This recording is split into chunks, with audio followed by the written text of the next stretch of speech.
What's up, everybody? We're back. Corey Hughes, Bloody History. We're just going to hop right in, pick up right where we left off. This is Jim Garrison's interview of Loran Hall. And he's making the connections here between G. Clinton Wheat and Dr. Drennan and a whole bunch of these guys in Los Angeles who are a bunch of far-right fucking wackos. Garrison asks, when you were at the LA meetings, did they know you were shortly to leave for Dallas? Wheat knew everything about it. He knew when I was leaving and the whole bit.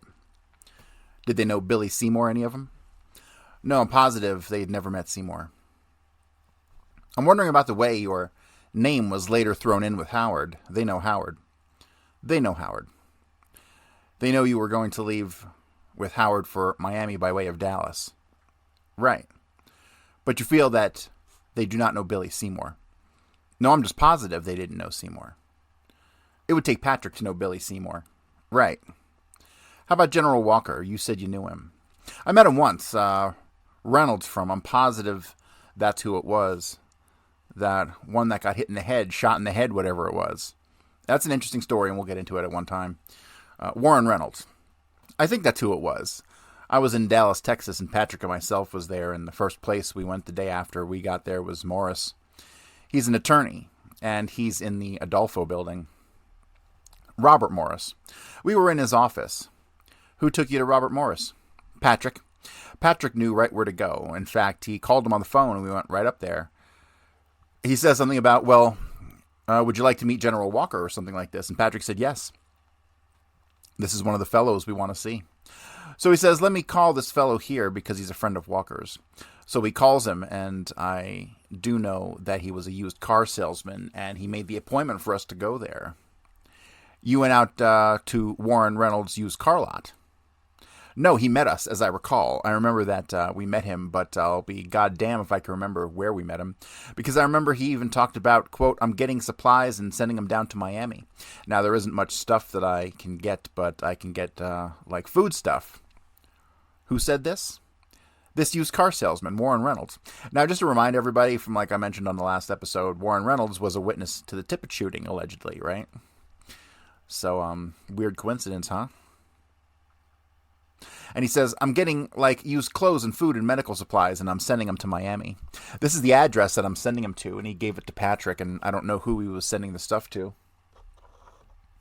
But anyway, he was sending that, and he said that he could get us in with General Walker, so he led us there.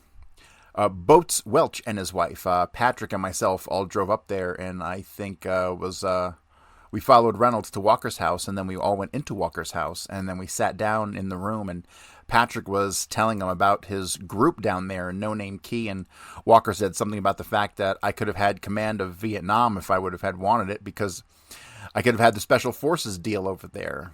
He then talked about some woman over in Europe that was the head of the newspaper or some goddamn thing who was the one that really screwed him up over there, that she was a communist, and that she did everything she could to ruin General Walker. This is another avenue that Billings told me not to mention. The fact about Reynolds, I'm positive that's who it was. Did he give any reason why he wanted you not to mention things to us? No, except for the fact that it would get me in trouble. What else transpired with General Walker? They talked about the international brigade that Patrick wanted to get started. Interpen? Yes, Interpen. He gave Walker, Christ, it was a book about an inch, about this thick, that had the background of Interpen and how it would be set up and what their functions would be, and it would be like the SOP and MOP. That's standard operating procedures. And the whole bit for Interpen, and he gave that to Walker, and they talked about what it would take to set up an organization like this. That it couldn't be done in this country, but that it could be done down in Latin America. And Walker says, you're doing a good job, keep it up, but the government's going to be trying to nail your butt and all this stuff, and we left. Did Reynolds leave with you? I don't recall. I really don't. He might have stayed. I don't know. There's an odd organization, which we've come across called the International Anti-Communist Brigade, which was headquarters in Alabama. Do you know anything about that? Just to let you guys know, that's Frank Sturgis's organization that he was dealing with back then. Or one of the many, because you got to remember, he's a covert fucking spook, most likely Army intelligence. No, I don't know anything about it because I was interested in only one thing when I was out giving talks, and that was to get the equipment for my raid, and this is all I was after. I'm not going to be sitting here and telling you that I was doing this, that this raid was coming off just because I felt loyal to Cuba, because it wasn't. I was going to make some money off that raid. I had one television company that was going to buy some of the film because that's what we were going in for. We were going in for film. That's the reason I took Tom Duncan in. That's the reason I had a 16 millimeter Bolex camera. That's the reason I had about 50 reels of film. Part of it was infrared, part of it was colored, part of it was black and white. We had two 35 millimeter cameras. Garrison asks, with all the people you talked to, you couldn't find financing. It seems like there should be some interest in what you do. In all the meetings that I went to, I would make like $28 at these meetings. Like the most I think I ever got at one meeting was around $130. One fellow gave me, he went around to all the different dairy farms, and I think, as I recall, he gave me $600, and that was the most. But I made a list. Every time I gave a talk, I gave a receipt for what every time I gave a talk, I gave a receipt for the money, and then I'd take a receipt myself, and then I'd return this receipt over to Jose Norman, who was a Cuban, and Jose Norman in turn turned it over to John Rosolo of the John Birch Society. And then when I got ready to leave, I had to match receipts for equipment purchased and the money that was given. It was hardly worth it. It really wasn't. Here's a picture of General Walker's house with the car parked in back. That hole was punched in the film after the federal government got hold of the picture so that you can't see the license. The car, I think, is around a 57 Chevrolet. Did you ever see that with any of those individuals when you went there? No, because I went, as I recall, I took my, when we went up there, I'm almost positive that we went in Boats, Welch's car. Boats is a nickname for Welch. I'm wondering if it's Robert Welch or the Welch who's associated with the John Birch Society. It must have been. What kind of car did he have? I don't recall. I'm positive it was not I'm almost positive it was not a 57 Chevy. You don't recall seeing the car? No, I don't recall ever seeing that car. Okay. Hang on one second. There's some bells are going off here. All right, so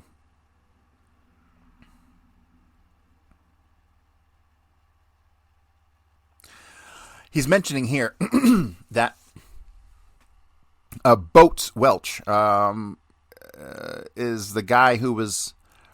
He asked him what kind of car Boats Welch had, and he said, I'm positive it was not I'm almost positive it was not a 57 Chevy. So if you'll recall, the vehicle that was seen by Max Claunch, who was working for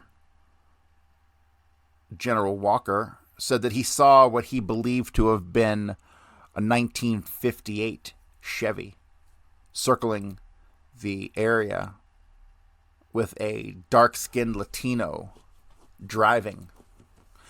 Now we might have a possible... That was obviously Lawrence Howard, right? So now we have a possible source of the vehicle that was lent to Lawrence Howard when he pulled off the shooting at Walker's house.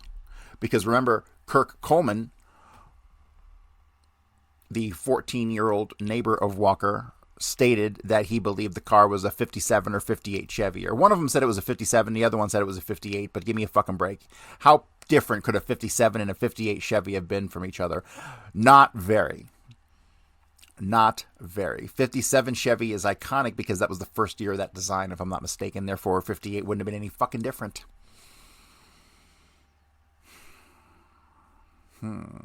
This makes more sense now. Now, does this mean that fucking Robert Welch and the Minutemen and John Birch Society and these fucks who were acting as supportive agents of these shooters, did they even know that these guys were shooters, or were these guys literally just supporting them as they were anti-Castro mercenaries doing their thing? I think that is much more likely. I highly fucking doubt any of these guys knew the assassination was coming. Actually, I contradict myself here. This is where I contradict myself here, because one thing I thought about but didn't mention is that in the last episode, at one point in time, I believe the name of Joseph Miltier came up in the conversation as having been connected with Dr. Drennan and all of these fucks, right? All these guys in L.A. And he was in Dealey Plaza, right? Obviously, that picture is clearly him. He knew it was coming. He's recorded fucking knowing it was coming. So maybe all of these guys did know it was coming, in which case I just contradicted myself like bigly, right? So, shoot me an email. Tell me what you think. Tell me if you think all of these guys knew that this was coming, or if they kept it to need to know only. Because in a lot of areas, it seems like, particularly in New Orleans, it was need to know only. Like all these guys who were very close to David Ferry, like Louis Rebel, and God, I can't even think of another one offhand, but there's a whole bunch of these guys surrounding David Ferry, who I'm pretty goddamn convinced didn't have anything to do with the assassination whatsoever, but yet they were in his daily routine of people who he surrounded himself with, right? Like the real Melvin Coffey, Thomas Compton, right? These guys. So let me get back to this. But yeah, so the interesting connection here is that the vehicle, which was probably used during the Walker shooting, probably came from Boats Welch. And then Garrison asks, you don't recall seeing that car? He goes, no, I don't recall ever seeing that car. Did you ever hear of someone named Frank Kilhir, Kilhir? No, I don't recall. What about this picture? No, I don't recall. You know, this is the first time I've ever seen the volumes. This is one of the volumes from the 26. It's really not worth wasting your time on. It would be better to read Weisberg and Lane and some of the critics. I tried to read Weisberg. I can't do it. He's hard to read, but I know where there's a wealth of information there. I realize that. You can pick up things, but goddamn, I tried to read Rush to Judgment. Have you read that? Yeah, Mark Lane's. The three that I thought was real good was Rush to Judgment, Turner's article on You. In fact, that was the best I've read, and Penn Jones's Forgive My Grief 1 and 2. So somebody who wasn't involved with the assassination was real curious on what was going on with the assassination, right? So funny, these guys' behavior. Tell me, when did the FBI first interview you after the assassination? September of 1964. Did you ever manage to determine how they got onto you? I know now, but not in 64. I didn't know until about a month ago that the FBI had started to check on me, or that there was a report made on me on the 22nd or 23rd of November 1963. I did not know until about 3 or 4 weeks ago that Patrick had called and said Morris had told him to call. I did not know that Patrick had called Mr. Logue and told him to get me out of Dallas, Texas on the day of the assassination. I didn't know none of this existed until the last 3 or 4 weeks. I thought that, in fact, I couldn't figure out in the hell they even knew about me in 64. I figured the goddamn thing was over, finished and done, and when I came down off the hill and the FBI man wanted to talk to me, it really shook me up a little bit. All right, let me pause here just to digest some of this.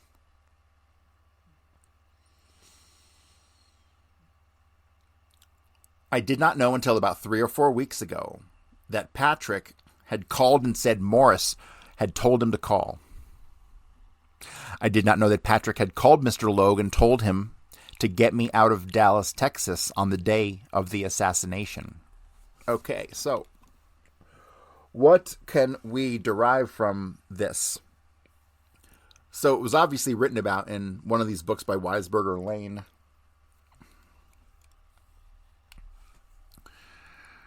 That Jerry Hemming, all these references to Patrick are Jerry Hemming, okay? Jerry Hemming's his real name. Jerry spelled with a G. Jerry Hemming allegedly called Lester Logue the day of the assassination and told him to get Loran Hall out of Dallas.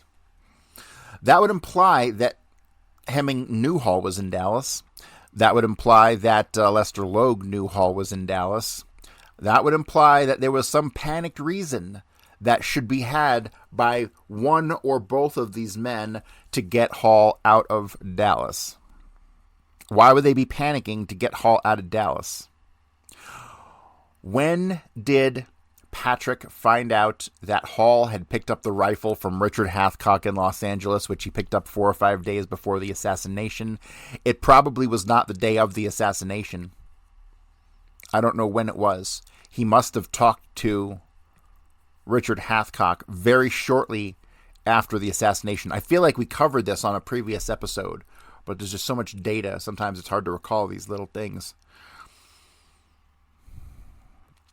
But a lot can be implied from Hall's own knowledge of Patrick's attempt to call Lester Logue to get Hall out of Dallas. To me, I find this very significant.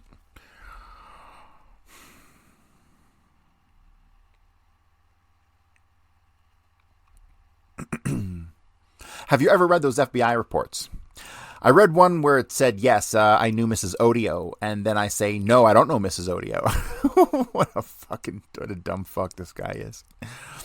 That was the second one. Did they correctly report what you said? What's the explanation? Well, I said that it's possible that I met a Mrs. Odio, but I never said I was there with Seymour and Howard at the same time.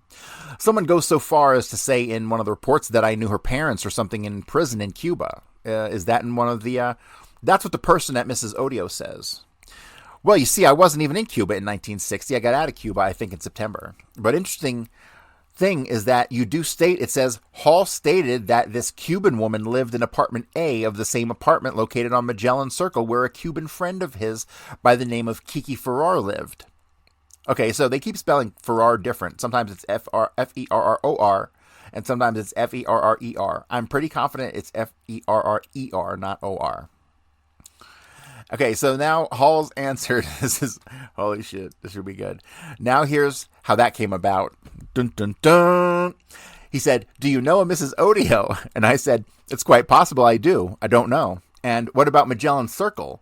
And the name did sound familiar to me. And I said, if it's the same place that one of my Cuban friends lived at, it's possible that I met her.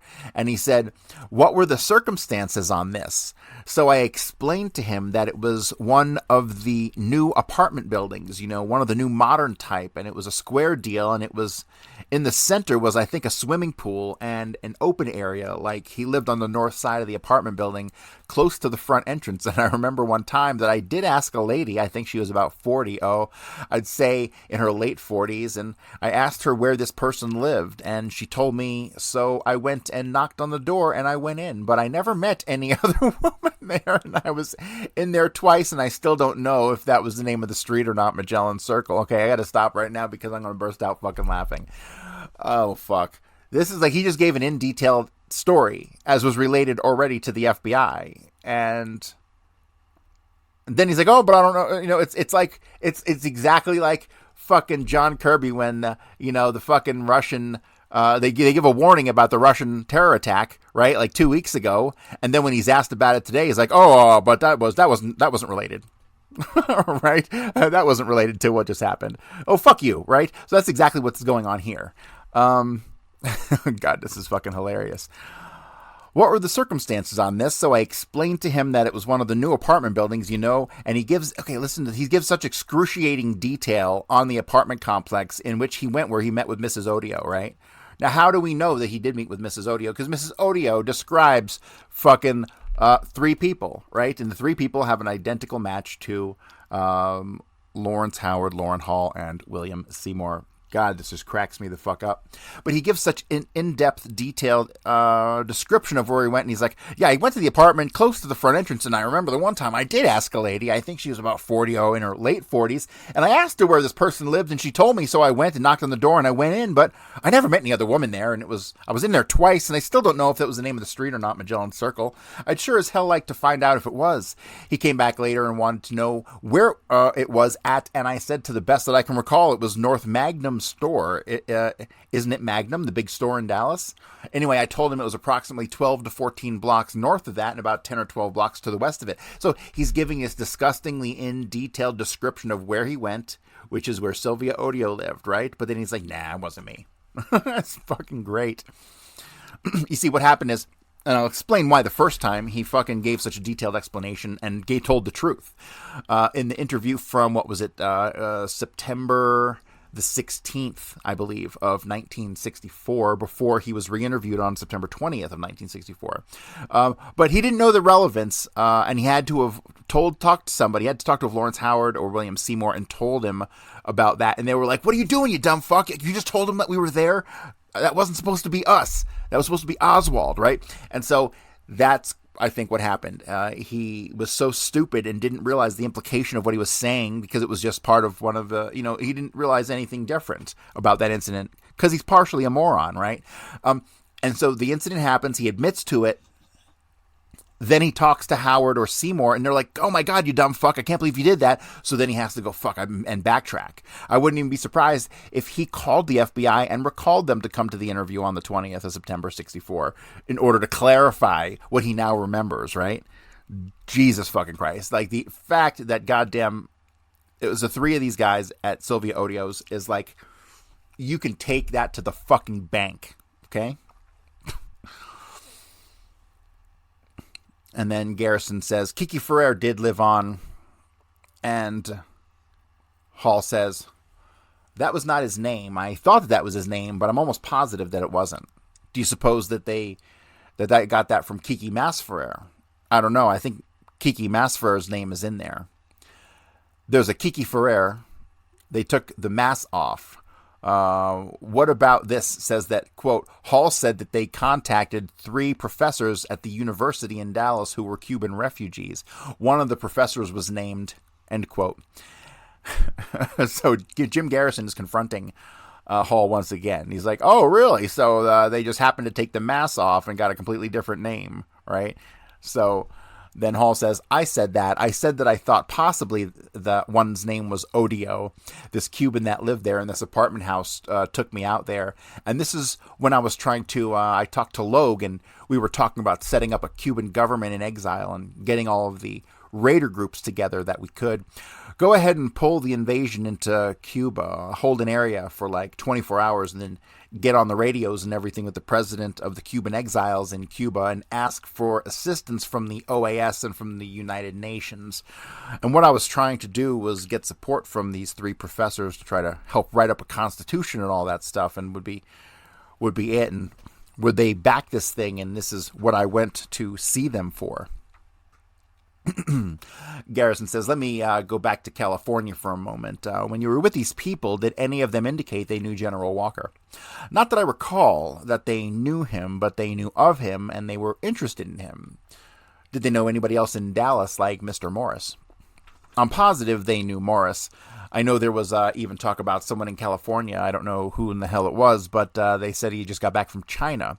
I mean, from Formosa, and he'd been talking with Chiang Kai-shek. And we talked about this when we got to Dallas, Texas, because he said that then Chiang Kai-shek was ready to invade China. The only thing that was holding him down was our government and the 17th Fleet. And this is one of the things that Morris related to us, and I swear that I don't know who it was that mentioned this. I'm almost positive it was at Wheat's house, but I don't know for sure that this is where the information came from. Did this fellow Warren Reynolds seem to have much interest in the Cuban situation in Miami and so forth? Well, he told me that he was gathering the equipment, clothing, food, medical supplies, and all of this and sending it down. I send something down, he says, at least once a month, and he says, I've been doing this for, I don't know, it sounded like, how many months? It sounded like it would have been probably the last 7 or 8 months as I recall it. That's what it was. I take it that the name Jack Ruby never came up that time. No, never came up, and is something that when you think it's absolutely amazing that I didn't meet him. I mean, honest to Christ. Oh, that's funny. He probably did know Jack Ruby. Well, actually, he had to know Jack Ruby because he went to the Carousel Club, so duh.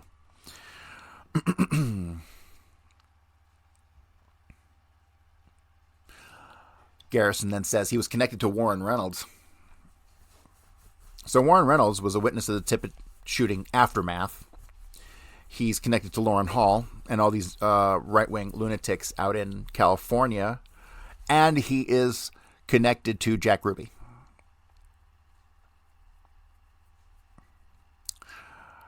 Something tells me this guy has some mafia connections as well, beyond the obvious. Hall says, let me put it this way. I was there and I met that real kooky bastard, Wally Yates. I think I told you about him having the explosives in the garage, and he was a real nice guy in all this, but he was like, he wanted to do something like go on a raid or something like this here. Like you can leave and be back in a week because I can get a week's leave of absence from my job because I wanted to do something. And he had the carbine in the garage with the telescope on it, and he had, I think it was 7 or 8 pounds of explosives, and he had the goddamn primer caps in the box with the explosives and the whole thing.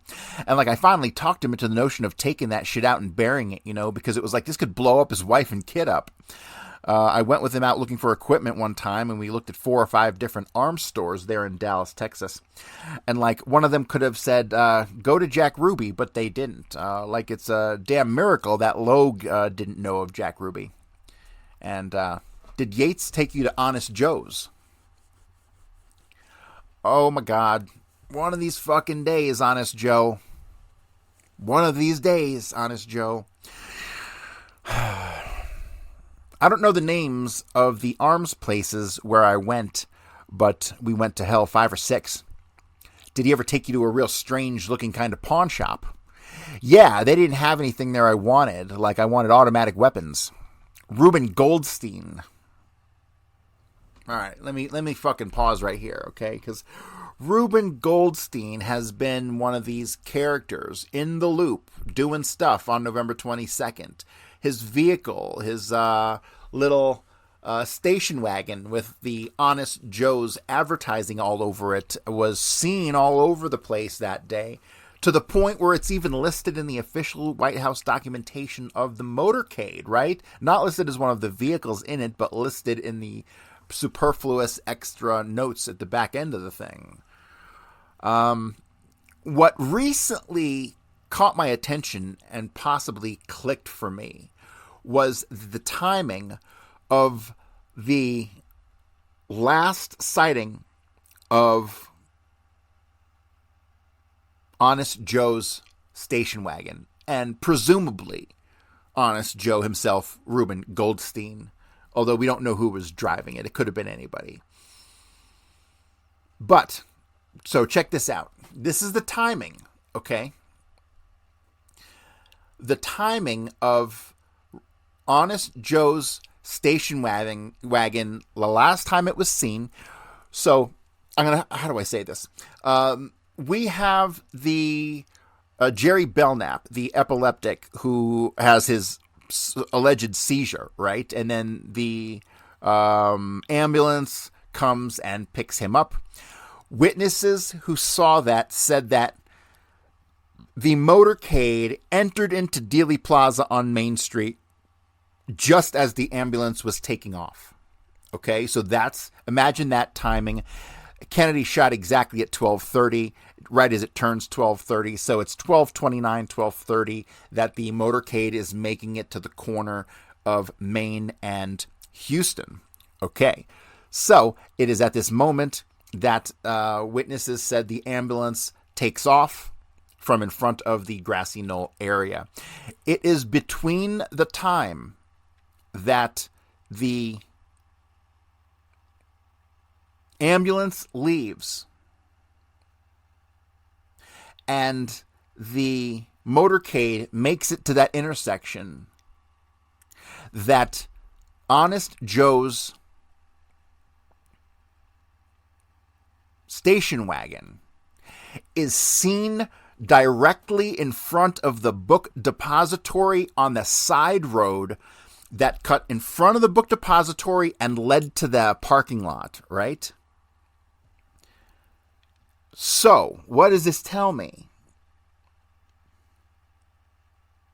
He might not have pulled up in that moment, but he was seen there at that moment, which means he might have been there for several moments before. He might have been there the entire time the episode with Jerry Belknap was happening and the epileptic seizure. And if that's the case, holy shit.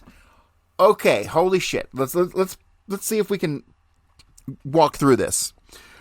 The epileptic seizure happens. It draws everyone's attention away from the fact that Reuben Goldstein in his Honest Joe's station wagon with all of his advertising, where some people said you could not see into the car because all of the windows were covered up with cardboard, is at this moment that he lets out the shooters on the grassy knoll? Is this possible? Could he have been the one who pulled up and dropped off Valenti and, well, he didn't drop off David Ferry because David Ferry's vehicle is parked over in behind the book depository, right? So, or David Ferry could have parked that there earlier. You never know. Either way, Reuben Goldstein's station wagon was seen after the ambulance left in front of the book depository on that little side road in, what is that? Who the hell knows? 15 seconds, 20 seconds, 30 seconds prior to Kennedy being shot, or at least making that turn onto Elm. That makes a lot of sense to me, right? You have the distraction that draws everyone's attention. Reuben Goldstein drops off shooters in front of the book depository, and they make their way to the position behind the fence. He then leaves via that side street that led to the parking lot. Kennedy now turns onto Elm Street. Valenti then flees over the top of the overpass. So then that means that Valenti could have been on scene literally less than a minute. He could have hopped out of the station wagon, made his way to behind the picket fence, fired the shot, the rifle which had been waiting for him, which had been taken up the hill earlier in the day, as had been seen by Julianne Mercer, right? The guy who took the rifle out of the back of the station, the pickup truck, the green pickup truck that was being driven by Jack Ruby, right? So then the rifle had been waiting there, so therefore Honest Joe, Reuben Goldstein, hello, Reuben Goldstein. Reuben Goldstein then drives and drops Jack Valenti off at the knoll. He takes the shot, goes over the top, and he's picked up by the president's limo, et cetera, like we talked on the last episode of 8 + 2 = 10, right? This all is making more and more sense, right? Is this clicking for you guys like it's starting to click for me? So we've gone off on quite a tangent, but I think we've been very much able to piece together some of the micro events that happened in Dealey Plaza. So, okay, back to this. Reuben Goldstein. If the man walked in here right now, as I recall, the fellow, he would have been, oh Christ, he would have probably been in his early or mid-20s. You're talking about the man at the pawn shop place. Yeah, the place where we went in, and that's about all I could tell you about him. Did you ever see this guy before? He's an acquaintance of Warren Reynolds. Oh my God, Warren Reynolds knows everybody. Fuck. I can't say. Well, let me point something out. So, this guy they're talking about, they're describing in his 20s, is not Reuben Goldstein. Reuben Goldstein, at the time, at his earliest, was in his 40s or early 50s. He was a big fat guy, and he was worn down. He was Chicago mob, ex-Chicago mob. So, if there's such thing, which there isn't. So, yeah, the place we went in, and that's about all I could tell you about him. Did you ever see this guy before? He's an acquaintance of Warren Reynolds. I can't say. That's Daryl Garner. The police arrested him for shooting Warren Reynolds and kept him about 6 days. Then an alibi was produced and they let him go. Let me show you a more famous picture. You recognize Lee Oswald in it. This is taken in front of the Trade Mart. There are several individuals in there we'd be interested in identifying, and I'm wondering if anyone besides Oswald looks familiar to you. There's at least one Latin person in there. Let me point him out with a pencil. Does he look familiar? No, he doesn't. How about this person? Let me show you. This one here wearing the jacket. No, I looked at this same thing yesterday, and I see thousands of people. Like when I was in Dallas, Logue would take us down to dinner, and there'd be, oh Christ, all kinds of people would come up and introduce themselves and talk. It's like when I stayed with Wally Yates, he had taken me to 5 or 6 different places. And like when I was in California, heck, I met thousands of people out there giving my talks in the same way in Miami. Christ almighty, you just see people and people and people. I don't recognize anybody on there. In fact, I don't recognize Oswald. If it hadn't been for the fact, to me, it doesn't look like him. Who is this fellow, William Garland, who turns out to have been killed? Garland, oh yeah, William Garland knew Gale and Drennan, and he took a fall back in, I think it was 65, for having explosives and automatic weapons on his chicken ranch out in San Fernando Valley. And he got killed in a car accident here about the 4th of this month, or the 4th of last month. No other cars involved, no other witnesses, just killed. To my understanding, he knew Troy Houghton real well. Houghton, in case you're interested, Troy Houghton. What can you tell us about Troy Houghton? He's that disappeared now. I met Troy one time, and this was at a meeting in El Monte. And like these were all Minutemen, and I would, these would fall under your Nazi. In other words, the Bradley Gale type as distinguished from the Depew type. Right. That's just funny that they find a distinction. Modern day people wouldn't find much of a distinction, but back in the day, it's the micro distinctions that would separate them from the Depew type. Right, and that's basically what the whole group there at this house was. And when the meeting was over, one of the ladies said, "Would you like to meet Troy Houghton?" And I said, "Sure." So she took me outside, and she said he's down there by the car, and it's a dark street, and all the lights are out. So I'm walking down the street, and I walk right into a gun in my stomach, and he's telling me, I got to be real careful about what's going on because my car has already been shot at, and I've really got to be careful. You're doing a hell of a good job. How would you like to go in as an instructor for us? I said, something might be arranged on this. Would I come back, from Cuba? And he said, boy, we need people like you. And then Garrison says, by that time, he had removed the gun, I take it. No, right there. When's this? This probably would have been in July or August of 1963. You see, all of my talks centered from July to the end of September, and then we left L.A. about the 1st of October for Dallas, and then I've never given another talk since. Did Houghton have any connection with Gale or Bradley? I can't, I'll put it this way. I know that Kenneth Gale, Colonel Gale's brother, is deeply involved with the Minutemen thing in San Diego. He's with Houghton's wife, more or less, running the thing right now. So I would have to surmise that Gale knows Houghton. Houghton's from the San Diego area? Right. This is where Gale's brother Kenneth, I think, is from, around La Jolla. This is just what I hear. I don't know if there's anything to it or not. I've got a note from Steve here, and he says that you mentioned two people that we should talk to about because he didn't have any background on them. One was Duarte, a colonel in the Cuban Revolution. Is he of any significance? I don't think so. I don't know why he put this on there. I think because he didn't know anything about him and thought we might. Duarte was a major in the Cuban Revolution. This is what's purported. P.D. Severcy wants his ass real bad. L.A. P.D. Severcy. They know that he's got explosives, and they also know that Patrick's trying to contact him. What does he look like? Anything distinguishing about him? I've seen a picture of him. By God, go get that book. Would you, or the photographs, would you? Anyway, Russell knows that Patrick is somewhere connected with the Brown Berets. Now, these are the Mexicans in L.A. that have been raising hell with everything. And they know that when the bomb goes, the Brown Berets are going to be the ones that will do a lot of the blowing. And they know that Duarte has got explosives. And they know now that Patrick is trying to get in touch with Duarte.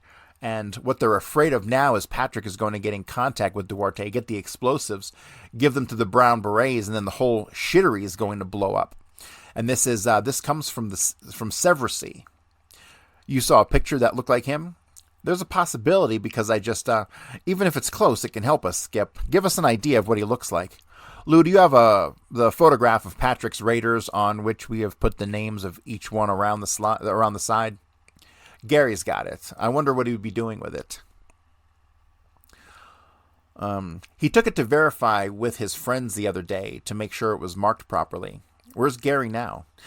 He went up this morning to take his physical for the draft board. Oh, that's beautiful. Take the mustache off and add the beard. Garrison says, you look better with a mustache, we've decided. That's funny. The reason we did that, we knew there was a period when you did not have the mustache to construct what you did look like then. I don't know how close that came. I thought possibly I had seen one that might look similar, and I thought it would kind of match up for you. Does he have any resemblance to that person we're looking for? We're looking for a heavyset Latin who's been a constant escort of Oswald's in New Orleans. This is, do you have a picture of him? No. What does he look like? Described by everybody who saw him as extremely powerful, very dark. This fits Duarte. Usually thick neck, and not all of them, but a number of them say a scar on the left eyebrow, but they are all conscious of an unusually thick neck and an impression of real power. It's this guy. This is so funny because he's talking about he's still looking for the fucking husky Latina with the pockmarked face with the scar on the left eyebrow. Okay, it's Lawrence Howard, right? If this is so funny because when you go into Jim Garrison's, there's a file that's got Lawrence Howard, Lauren Hall, and William Seymour, and they're like height, weight, and all that stuff, right? And in the description of Lawrence Howard, it clearly has scar on left eyebrow. Okay, in Garrison's own fucking documents, right? So it's clearly Lawrence Howard he's talking about, and everyone's like, "Darn, I don't know who you're talking about." You know, it's like when there was that fucking newscast from like the 90s with the black newscaster, and he's like, "There's a rapist afoot," and the picture was like of him. It's the same shit, man. Oh, this is so fucking funny. And then Hall says, I'll tell you what I'll do. I'll get you a picture from Russell and get that sent to you. Because he's got the picture and his name Jose. He's got a lot of aliases. He shows up in California and he's gone for a while. In fact, if I'm not mistaken, Russell said that he had been to New Orleans. At one time, you mean? Yeah, and he said he'd also been to Miami and he wanted to know if I knew him. That's Russell of LAPD. Yeah, of LAPD, subversive of intelligence. Do you recall what he looked like in the photograph? Did he seem powerful? He looked powerful, had a mustache. As I recall what it was a mugshot, so all you could see was just part of his neck and his head. I didn't find it in this book, but there was something that might, of course, you really can't tell by the photographs now. I'll give you a real prime example of it. There's a fellow in California whose name is Gilbert, and he's associated with Renuzzi. Like I said, Renuzzi and Bradley and all of this. Well, I don't want to interrupt you, but who is Renuzzi? Renuzzi had the bookstore and an insurance company on Hollywood Boulevard. This guy's name is Gilbert. I forget what his first name was. I seen him around the bookstore because he worked there. He's wanted for armed robbery, and he's wanted for attempted murder with a gun, and he's wanted for stealing explosives, I believe, at one of the Hercules plants. And he takes off, and they've got a picture of him within a few days after he leaves. And he goes to Canada, and he's in Canada about 5 or 6 months. Who's that? Gilbert. And like all of this ties with Canada. You know what that means, don't you? Yeah. What does it mean? There's a report that somebody said that they know who killed Kennedy, and this happened in Canada. We found pretty consistently that anybody visiting Canada regularly usually turns out to be in the CIA. Because they have a place out there where they go, especially in Montreal. That was Garrison saying that, which is great and perfectly and totally true. Hall says, I think really the next time you come to LA, I'd sure like to get Russell together with you because he's got a lot of stuff on Canada. It's like he thinks right now that Houghton, or whatever his name is in Canada. Who's that? Sergeant Russell. He's in the LAPD subversive. You can tell him it might be interest him that we find Canada coming up all the time, especially Montreal, and we're satisfied that the reason it comes up is because of CIA using the Montreal headquarters for this part of this operation. Hall says, so here's what happens. Gilbert goes to Canada, and he's here about 5 or 6 months, and when he comes back, like, you don't even recognize the man. Russell says it was an absolute and complete change. Even his style of talking, his habits, like I talk and I use my hands, and so did Gilbert, but when he come back, it's like he didn't use his hands when he talked. It's like when you have a twitch in the eye. You don't have that twitch anymore. He lost 40 pounds of weight, changed the color of his hair, had his hair cut, grew a mustache, and like you wouldn't, he said he stood in court and the guy was standing there by his lawyer, and he wouldn't even stand as he was called up to the front. He said, I couldn't believe it because I couldn't testify against the man because he's not the same man I knew. That brings Lafitte to mind. What did he look like before, do you know? He was probably 5'10 and a half, 5'11, probably weighed 175, 180, blonde hair, kind of thin face. And this is what I was looking on. This is the one right here. I was trying to see if this is what it was. He was built a whole lot like this, but here I don't think that's him. Do you know Gilbert's first name? No, I don't. What kind of work did he do? He worked there in the bookstore, Renuzzi's bookstore. Was he associated with the Nazi type? Oh, yeah. When did he go to Canada? I think Russell said it was 65 or 66. What about Duarte? You started out telling us about Duarte. Jose Duarte is one of his names. Yes, Jose Duarte is one of his names. And you're going to try to get us a mugshot? I'll get one and I'll send it to you. I'll get a copy of the one on Gilbert. We'll have to set up some liaison with Russell. What's his precise inquiry about so we'll know? What happened was this. The sheriff's department a week ago Monday started a full investigation into Bradley. That's Edgar Eugene Bradley. There's reason for it was they know about he's now associated, or they feel he's now associated with all these radical groups. Like he's really not a moderate, like he says. Like he pops up every fucking place, including Montreal. Well, his people, I don't know if he does. I don't know. I can't put him there. But like they're finding out all this stuff, and now they're wondering to themselves what really is going on. And then with you wanting him, there started a full investigation of him a week ago Monday. LAPD Subversive is doing the same thing, and this is Russell's job on Bradley, and it's like he says, I can't have Jaffe come here because I don't want anyone to know that I'm cooperating with Garrison, because then I'll become ineffective in a way, because I can't find things out just because I can find things out just because I'm LAPD Subversive and I got my own informants and all this stuff here. Garrison asks, when you see him, remember to tell him this. Tell him that Canada is very significant because we find that Montreal comes up again and again, and the indication is that one of the CIA bases of operation they use is there. Bradley's been there too. It's very, very significant. You're going to try to get a mugshot of Jose Duarte? Yeah, I'll get one of Duarte for you. Why don't I write some of this stuff down? Mugshot of Duarte. This thing with Gilbert was absolutely unbelievable. It really was. How did Gilbert come up in your mind? How is he associated with Duarte? No, he's associated with Renuzzi and with the Nazis out there, and like they are in association with Bradley.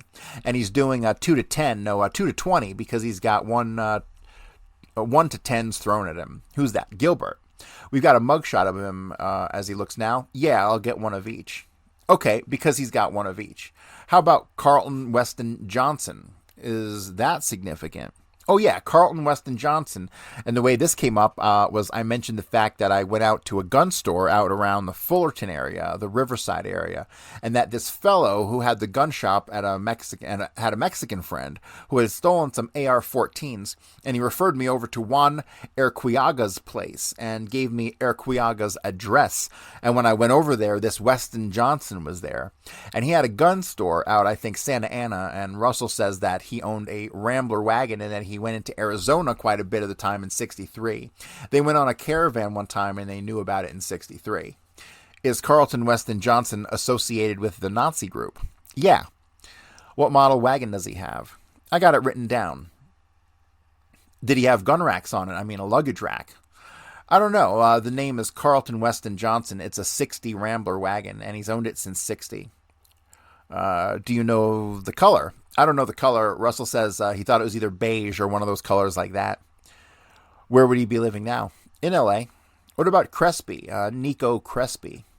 Sounds familiar. In Dallas. A Cuban? Yes. Small? Yes.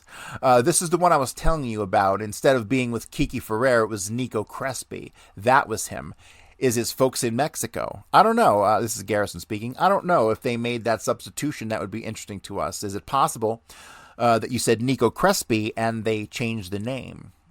It could. I don't know. But I know the name Nikki Crespi is. I'm almost positive instead of Kiki, it's Nikki. Do you have a photograph of him? Do you see how full of shit Loran Hall is? It's fucking unbelievable. And he says no. Does he work at Texas Optical or something like that? Or did he? I don't know, but what you say makes sense. Patrick mentioned it to us, and he mentioned him. He said that you had met him somewhere in connection with Odio. All right, the next page I can't really read, but I can pick out a couple words. Something, something, something, something. Patrick threw something. Odio, something, something, something. Someone called Molina. Molina never went with me, something, something, something, with something, you, and with, I can't read that. And then you can see Nico Crespi's name in here, but most of this page is just unreadable. You can see Laborde. They probably mentioned Larry Laborde in here somewhere. And he goes, how about Ralph Schlafter in Patrick's outfit, I think? No, I don't. Ever hear the Melmer Corporation in Miami? Is that well known at the end of Rockaman Road? No. How How about Augustinovich? Ever hear that name, Ronald Augustinovich, the Alpha 66 people? Well, I met some of the Alpha 66 people because I was trying to get a boat off of one of them.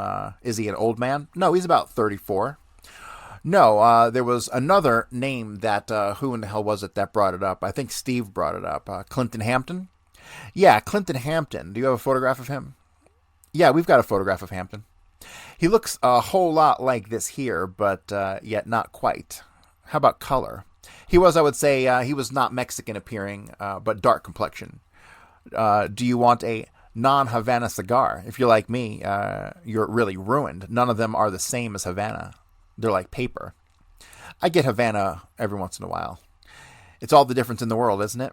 I have a friend who goes to England all the time. He's a director for the movies. Garrison says, the nearest I found is El Cid. They come to the U.S. sometimes. I'll tell you a real good cigar. Garrison asks, Monte Cristo. No, they're made in California. Some Cubans out there make them. Did they go to Havana? Did they go to get Havana leaf or something? I don't know, but I'm telling you, it's a beautiful cigar. Oh, my God. Tastes like Havana? Yeah, it's a hell of a cigar. But anyway, he brought me back 2 cigars back from London. Garrison says, I wish they figured out some way we could get the cigars back. There must be some way. Hall says, you get some people with a boat and I'll bring you all the Havana cigars you want. I'll get a week's leave and go with you. You're too big of a target, Jim. What's Seymour doing now, do you know? Truth is, Howard, I've not seen Seymour or Howard since about the 8th of November, 1963. Bullshit. Even when all this stuff came, remember, because on November 10th, Seymour went to the range, and then Hall, Howard, and Seymour are seen at the Carousel Club that night, right? And that was 2 days after the 8th. So fuck you, my man. Even when all this stuff came out on television about me and Howard, I haven't seen him. I've seen 2 of them. I've seen Patrick and Hargraves last Thursday. That's the first time I've seen them since about February or March of 63. Do you know a guy named Barragona? Have you heard of Barragona? The name is familiar, but I couldn't... he's a friend of Ferry's, David Ferry's. Be sure while Skip's still around to find that final note of Ferry where he talks about Barragona. We have a copy of that, don't we? I want him to see it so he can see a real Nazi. How about Ark? Danny Garcia Ark? No. Tom Beckham? No, I seen a picture of Beckham. Gehrig, Rudy Diaz, Tony Cosa? I knew Tony something in Dallas, a Cuban who was a friend of Nico's. Let me ask you, when you came to New Orleans, did these guys take you anywhere but the laundry? They didn't take you anyplace else on Decatur Street? No, we never. In fact, nobody was in the car with us except Pat and myself, and we drove right straight into New Orleans. As I recall, Patrick called this guy on the phone, and the guy came down and said, meet me at the laundry. Frank Bartz? I think he was there waiting for us when we got there, and then he used the telephone directory. I don't think he called, but he used the telephone. He used the telephone directory for an address, and then we went over, and he got the instructions from Bartz about the board, about how to get that street. Was that around Paris Avenue, do you recall? I can tell you, Panchester? I don't know. I can tell you that it was an old house, real old, and it was a 2-story, and at the top of it came to a peak like this, and it looked like it was a narrow house. This is the best I can recall. I think it was a duplex. I think there was an apartment on one side. Then Laborde showed up. Larry never did show up. His son was there. You didn't hear anything about Larry Laborde Jr., actually. You didn't hear anything about the discussion with Bartz? No, I can no more tell you what was... they talked about groups. I could hear that, and I gathered from them that there was some training going on around here someplace. But that's all I could tell you, because I couldn't even tell you what they were talking about. Did Patrick tell you the significance of Bartz? Why he wanted to see him? No. Patrick sure knows people in every town, doesn't he? Yeah. Ever encounter much of the DRE in Miami? I went over to the DRE office once with Patrick, and they were talking about the teletype machine and just got it, and they were talking about several communications they just got from Cuba, and they were talking about sending a couple of the representatives to California to get with this Free Cuba Committee. Who would they have a TWX connection with? I don't know, but they had the goddamn thing sitting right there in their office. I can't imagine who'd be on the other end except some U.S. government facility. I have no idea, but they sure had a teletype thing in there. Patrick described it in one of his letters, which I'll show to you when it comes. After we finish going through the details, I'll show you how they faked some of these pictures. Did you ever hear of a guy called Warren Carroll? It sounds like I've heard the name before. It might be somebody else that how about in Hollywood, N. Carroll in North Hollywood. This is where I'd associate it, yeah. Were they at a meeting that I had?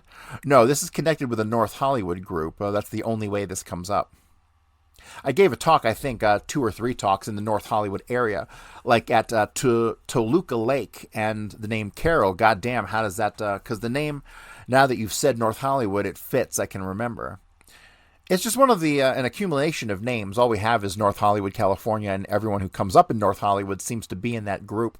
Why don't you write it down, maybe with a question mark, and maybe it will come up. I think it's N. Carroll, North Hollywood, and Warren Carroll is apparently a different person. He's a scriptwriter for Hunt, a former CIA agent.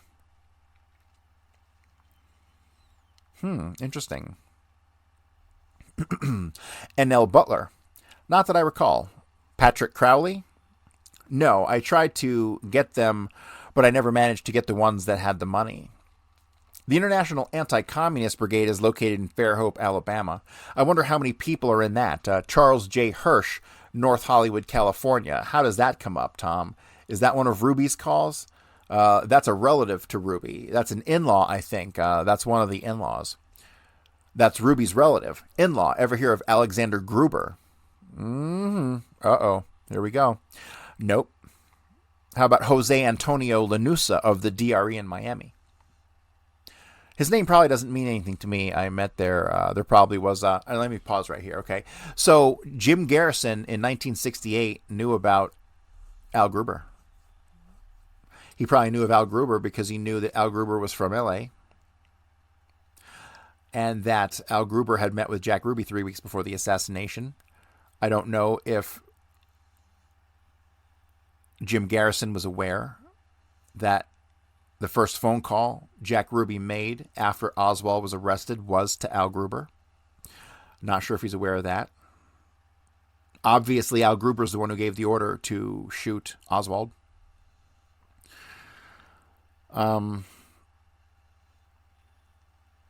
So Garrison's trying to connect the LA mob to Loran Hall here. Unsuccessfully, because I haven't even been able to do that. To me, these seem like parallel worlds. I don't even know if... I mean, there has to be a connection. I don't know that the fucking mob would let the Minutemen run guns under their fucking nose in their territory, would they?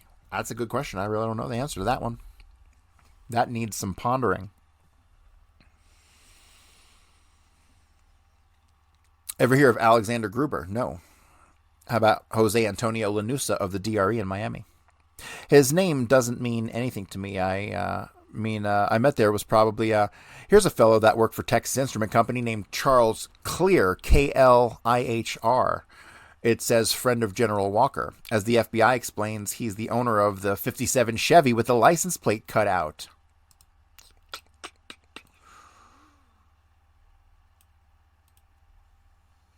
He works for Texas Instruments, Klihr. That is significant. Okay, just remember that.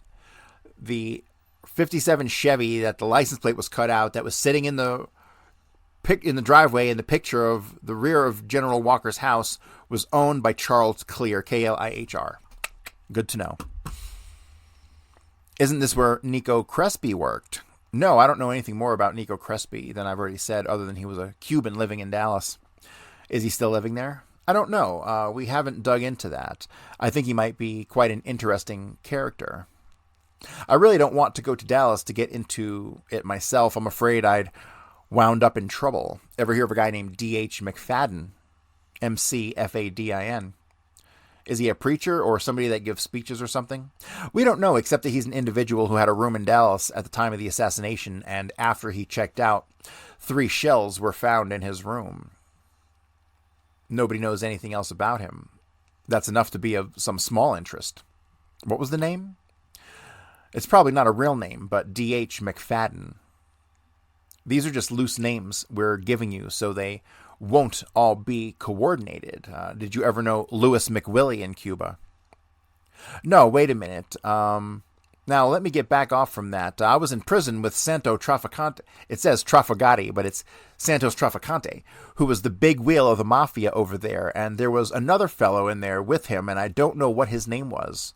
I know that he had been kicked out of the States once and was in Italy and had got a forged French passport and went to Argentina and got a forged Argentina passport and went to Cuba and worked for Santo Trafficante there. Now, this I found out when we were in prison. That's fucking fascinating. William Randall, have you ever heard of him? No. George Lyman Payne? No. Robert W. Parker, Orange County, a munitions man. He gathers munitions. Looks like one of our friends. What's his name? Robert W. Parker. And then Inaudible. And then Garrison says, do we have volume 17 around? The typical NSRP reference. They come up all the time. You might look at 566 in volume 17. NSRP pops up all over there, not just in California. Boom, boom, boom, boom. Okay, we're about to, let me see, we're at an hour. I'm going to call it here. Looks like we're going to move into some stuff about Sylvia Odio, the DRE. I'm going to talk about Bernier and the CIA. All in the next episode of Corey Yu's Bloody History.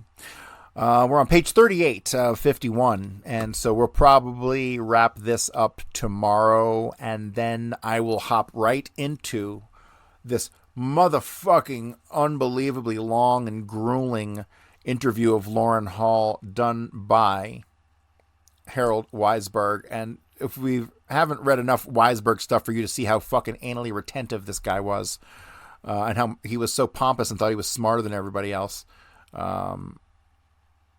then fuck. But we're going to get into that. I'll think about whether I want to stick something in the middle to break it up a little bit. But that is currently the plan. Yeah, that's going to do it for today. If you haven't bought the book, please buy the book.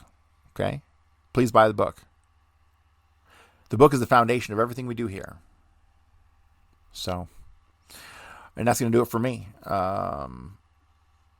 Oh, I forgot to tell everybody, there's a new feature on the show. You can support the show and you can subscribe for $2 a month. You don't get anything for $2 other than this show and a smile on my face. But it would be very nice if you'd support me for $2 a month. You can do that. The link is in the notes here in the description. And if you want to give me more than $2 a month, you can go to buymeacoffee.com/JFKbook, where you can subscribe for $5 a month, $10 a month, or you can be a real hero and subscribe for $25 a month. So that's going to do it for me, guys. And I'll be back tomorrow with more of Loran Hall, the Jim Garrison interview. Thank you.